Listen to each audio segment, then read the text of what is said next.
मुझे कहाँ फुर्सत कि मैं मौसम सुहाना देखूं। मुझे कहाँ फुर्सत कि मैं मौसम सुहाना देखूं।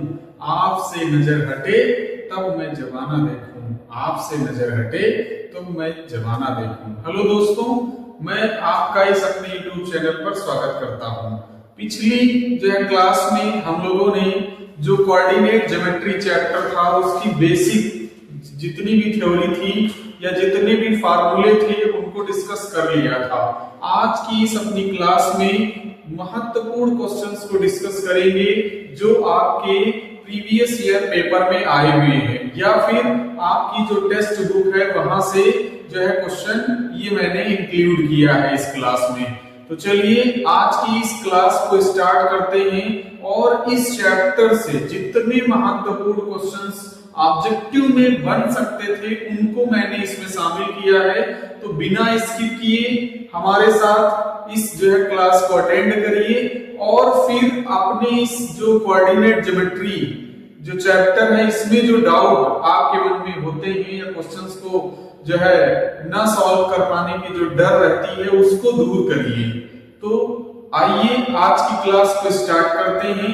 लिखा था पहला क्वेश्चन कि बिंदु 7,3 की y अक्ष से दूरी है। पहले में लिखा हुआ था ऑप्शन में 3, बी में लिखा था 7/2, सी में लिखा था 7 और डी में लिखा हुआ था 8। अब अगर बात किया जाए, आपने अगर हमारी उस बेसिक क्लास को देखा होगा तो वहां पर इस कॉन्सेप्ट पर जो है मैंने बात किया है और इस कॉन्सेप्ट पर कैसे क्वेश्चन बनते हैं और कैसे उसका आंसर दिया जाए ये वहां पर समझाया गया है।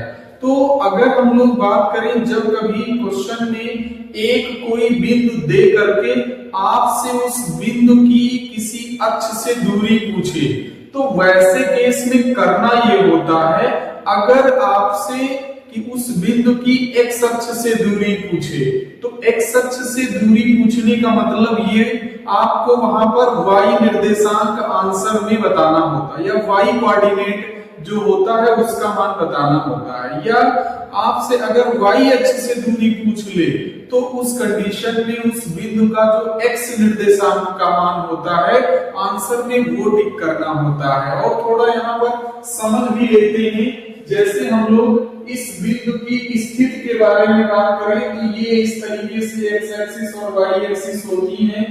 x यानी जो 7 लिखा होता है ये x अक्ष पर चली गई दूरी होती कुछ इस तरीके से और जो 3 लिखा है ये y अक्ष पर चली गई दूरी होती है ऐसे। तो इसके अकॉर्डिंग अगर देखा जाए तो ये दोनों जहां पर कट करेंगे वहां पर ये 7 का 3 टाइप का होगा। तो अगर देखा जाए ये जो दूरी है ये x अक्ष पर चली गई है और ये अगर देखा जाए इस बिंदु की y अक्ष से दूरी देखा जाए तो ये 3 मात्रक थी y अक्ष से, यानी कि इसको अगर देखा जाए तो y अक्ष से दूरी कितनी है ये 7 मात्रक यहाँ से। लेकिन अगर इस वाले बिंदु की x अक्ष से दूरी पूछा जाए तो ये 3 मात्रक। तो यहाँ पर आपसे y अक्ष से दूरी पूछा था यानी कि y अक्ष से, तो ये बिंदु y अक्ष से कितनी दूर है ये 7 मात्रक दूरी पर है। तो इसके जो है अकॉर्डिंग अगर देखें तो C is the correct option हो जाता है। वैसे भी अभी मैंने कहा कि जब आपको किसी बिंदु की y अक्ष से दूरी पूछे तो आप तुरंत आंसर में क्या बताएंगे, उसका x निर्देशांक बताएंगे। तो उसी के अकॉर्डिंग x निर्देशांक 7 लिखा था, इसका करेक्ट ऑप्शन हो जाता। सेम ऐसा ही क्वेश्चन लिखा था बिंदु -3,5 की y अक्ष से दूरी बताइए। तो अभी मैंने समझाया इस वाले में भी y अक्ष से दूरी आपसे पूछ लिया तो y अक्ष से दूरी पूछने का मतलब क्या, x निर्देशांक जो होगा वही उसका आंसर हो जाएगा। तो इसके अकॉर्डिंग -3 मात्रक हो जाएगी दूरी, यानी कि y अक्ष से कितनी दूरी पर है तो ये -3 मात्रक दूरी पर था। नेक्स्ट क्वेश्चन लिखा था बिंदु -3,4 की x अक्ष से दूरी बताइए। अब देखो x अक्ष से दूरी पूछ लिया तो अभी मैंने आपको बताया कि जब x अक्ष से पूछेगा तो y निर्देशांक का आंसर में आपको बताना होता है। जो y निर्देशांक की वैल्यू होगी उस बिंदु में वो हो जाएगा आंसर। तो उसके अकॉर्डिंग देखें x अक्ष से दूरी पूछा था तो इसका मतलब जो है 4 मात्रक हो जाएगी y निर्देशांक को इसके according C is the correct option हो जाता। नेक्स्ट क्वेश्चन लिखा था एकदम फैक्चुअल बातें में, बेसिक क्लास में आपको ये बताया भी गया था और आपको आना भी चाहिए, इसको याद रखिए। क्या लिखा था? मूल बिंदु के निर्देशांक होते हैं, यानी कि मूल बिंदु के निर्देशांक क्या होते हैं, तो पढ़ा गया था 0,0 होते हैं। तो देख लीजिए उसके अकॉर्डिंग अगर देखा जाए तो पहला ऑप्शन ही करेक्ट था। और ये सीख भी लीजिए, इसको ध्यान रखिए, मूल बिंदु के निर्देशांक 0,0 होते हैं। और इसी को दूसरी भाषा में पूछ सकता है, आपसे पूछेगा उस बिंदु के निर्देशांक बताइए जिसका भुज और कोटि दोनों शून्य होते हैं, या आपसे कह देगा उस बिंदु के निर्देशांक बताइए जिसका भुज और कोटि बराबर हो, तो यानी शून्य होगा तो मूल बिंदु बताएंगे। यानी कि भुज और कोटि अगर शून्य है तो क्या कहेंगे, वहां पर मूल बिंदु ही ऐसा बिंदु होता है जिसका भुज और कोटि दोनों के दोनों शून्य होते हैं। नेक्स्ट क्वेश्चन देखा जाए, लिखा था बिंदु 3,4 की मूल बिंदु से दूरी होगी। अब मूल बिंदु से दूरी आपसे पूछ लिया है, इसका फार्मूला वहां पर आपको समझाया गया था। तो जब कभी किसी बिंदु की मूल बिंदु से दूरी पूछते हैं तो उसका फार्मूला दरअसल ये पढ़ा गया था, जैसे x, y टाइप का कोई बिंदु हो तो इस बिंदु की मूल बिंदु से दूरी अगर पूछी जाए तो OA √x² + y² टाइप का पढ़ा गया था। अब अगर देखा जाए तो यहाँ पर x की वैल्यू 3 थी, y की वैल्यू 4 है, तो इसके अकॉर्डिंग देखा जाए यहाँ पर इस क्वेश्चन का आंसर क्या हो जाता, 3, यानी कि 3 का स्क्वायर करिए प्लस 4 का स्क्वायर करिए। इसको सॉल्व किया जाए तो ये कितना हो जाएगा, 3 का स्क्वायर 9 और 4 का स्क्वायर 16। इसको सॉल्व किया जाए तो √25, इसको वर्गमूल ले लीजिए तो ये 5 आ जाता है, यानी 5 मात्रा। तो इसके अकॉर्डिंग देखा जाए तो B is the correct option था इस वाले क्वेश्चन का। तो करना कुछ नहीं, जब कभी आपसे एक बिंदु दे करके मूल बिंदु से दूरी पूछे तो आपको क्या करना है, उसका x निर्देशांक का वर्ग करिए, y निर्देशांक का वर्ग करिए, दोनों को ऐड करो और उसका वर्गमूल ले लीजिए, बस यही काम करना है। तो इसका देखा जाता तो B is the correct option था। नेक्स्ट क्वेश्चन की बात किया जाए, बिंदु -3, -4 की मूल बिंदु से दूरी है, यानी इसको आपको बताना है कि मूल बिंदु से दूरी कितनी होगी। तो बिल्कुल आप ओरल क्वेश्चन करिए मेरे साथ। मैंने क्या कहा अभी कि जो उसका x निर्देशांक है उसका स्क्वायर करिए, तो यहाँ कितना था -3 का स्क्वायर कितना हो जाएगा, वही 9 हो जाएगा।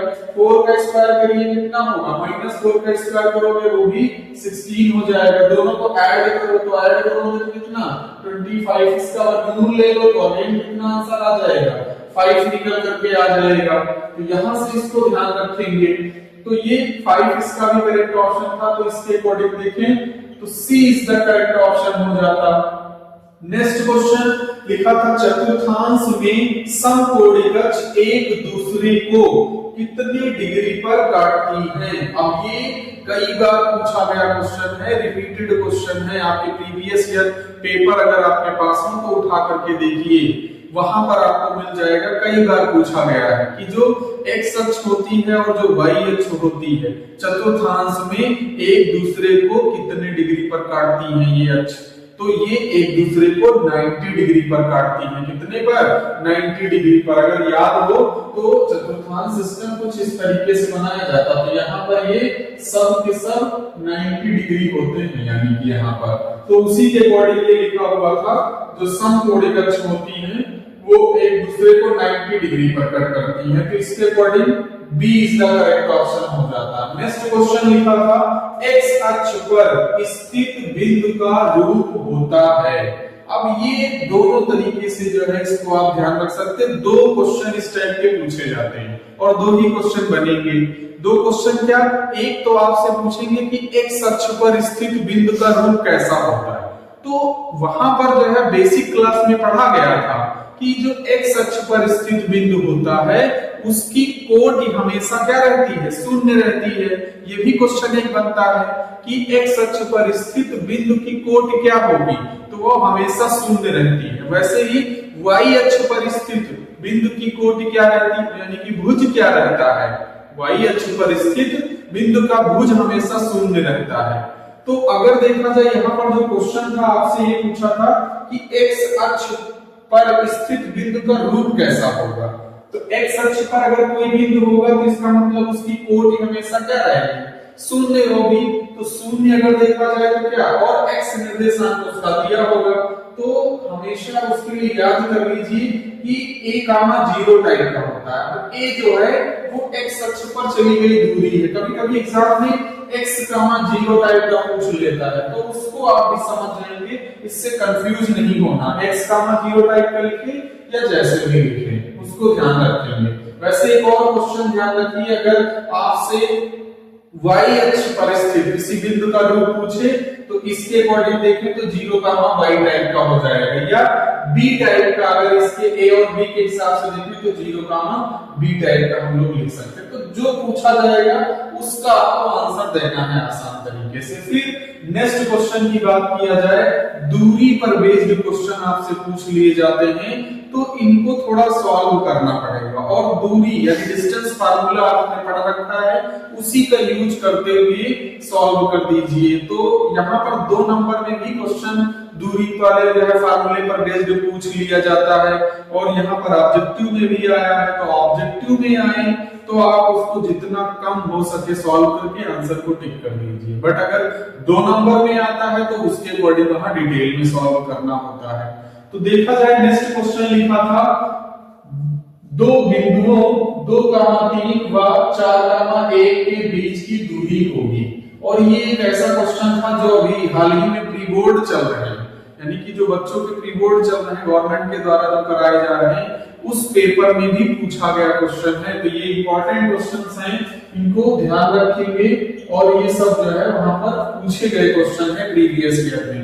तो देखा जाए इस क्वेश्चन का सॉल्यूशन कैसे लिखा जाएगा, उसको सॉल्व करना पड़ेगा, इसलिए थोड़ा इसको इरेज कर लीजिए।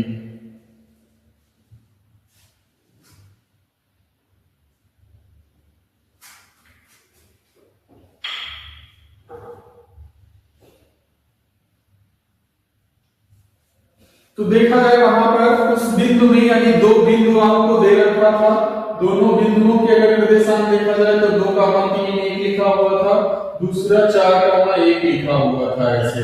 अब इन दोनों बिंदुओं के बीच की दूरी पूछा था, तो यहाँ पर सपोज कर लिया जाए ये जो पहले बिंदु में पहला निर्देशांक होता है उसको x1 लिखते हैं, इसको y1 लिखते हैं। यहाँ से देखा जाए इसको x2 बोलते हैं और ये y2 हो जाता है। तो इसके अकॉर्डिंग अगर देखा जाए तो डिस्टेंस AB निकालने का फार्मूला पढ़ा गया था क्या, x2 माइनस x1 का whole square plus y2 minus y1 का होल स्क्वायर, ये पढ़ा गया था। अब इसको देखते हुए सॉल्व कर लीजिए।